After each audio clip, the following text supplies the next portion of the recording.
தமிழக அரசியல் வரலாற்றிலே மிகப்பெரிய திருப்பு முனை நாளாக அமைஞ்சிருக்கு. தமிழக வெற்றி கழகம் மிகப்பெரிய வெற்றி அடைஞ்சிருக்குது. உண்மையிலே தமிழக வெற்றி கழகத்தை சார்ந்தவர்களுக்கு வாழ்த்துக்கள், விஜய் அவர்களுக்கும் வாழ்த்துக்கள். ஆனால் உண்மையிலே ஒரு வருத்தம் என்ன அப்படின்னா, குறைஞ்சபட்சம் அண்ணன் சீமானாவது வெற்றி பெறுவார் அப்படின்னு எதிர்பார்த்தோம். அதையும் மக்கள் விரும்பலை. கன்னியாகுமரி மாவட்டத்திலேருந்து ஒரு வெற்றியாளராவது வருவாங்க அப்படின்னு எதிர்பார்த்தோம். அதையும் மக்கள் கொடுக்கல.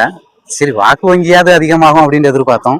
அதையும் மக்கள் கொடுக்கல. முழுக்க முழுக்க ஏமாற்றம் நாம் தமிழர் கட்சிக்கு இந்த தேர்தல்.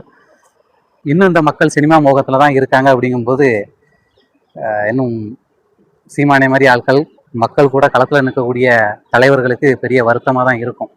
ஏன் அப்படின்னா, மக்களுக்கு ஒரு போராட்டம், ஒரு அசாதாரண சூழ்நிலை வரும்போது சீமானே மாதிரி ஆட்கள் தான் போய் நிற்கிறாங்க.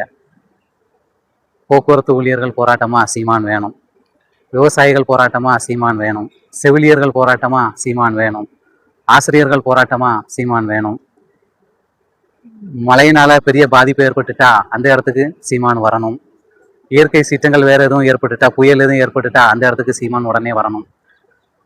ஆளுங்கட்சி நம்மளுடைய இருப்பிடத்தை அழிக்கிறதுக்கு வராங்களா, அந்த இடத்துல குரல் கொடுக்க சீமான் வரணும்.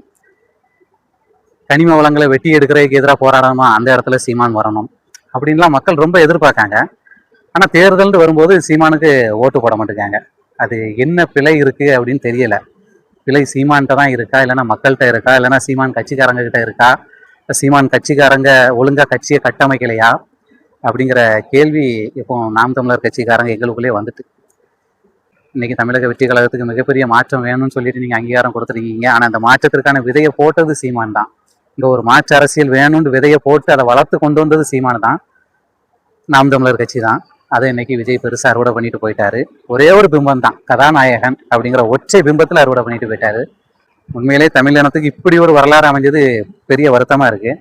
பக்கத்து மாநிலத்துக்காரங்க, கேரளாக்காரங்களாக இருக்கட்டும், மகாராஷ்டிராக்காரங்களாக இருக்கட்டும், நாம் நிறைய பேர் கூட பழகிறதுனால அவங்கெல்லாம் கேலி பண்ணி சிரிக்கிறாங்க. எப்படி உங்கள் தமிழ்நாட்டு மக்கள் இப்படி இருக்காங்க, ஒரு நடிகர் பின்னாடி எப்படி இப்படி மொத்தமாக போனாங்க அப்படிங்கிற மாதிரி கேலி கிண்டல் பண்ணி சிரிக்கிறாங்க. உண்மையிலே வருத்தமாக தான் இருக்குது. சரி, இருந்தாலும் இதெல்லாம் கடந்து தானே போகணும். இருந்தாலும் தொடர்ந்து நாம் தமிழர் கட்சி எப்படியும் மக்களுக்காக நிற்க தான் போகுது. சீமான் என்ன மக்களுக்காக நிற்க தான் போகிறாரு. அவர்கிட்ட நீங்கள் ஓய்வெடுங்கன்னு சொன்னாலும் கேட்க மாட்டார், வந்து நிற்பார். நாம் தமிழர் கட்சி வந்து நிற்கும்.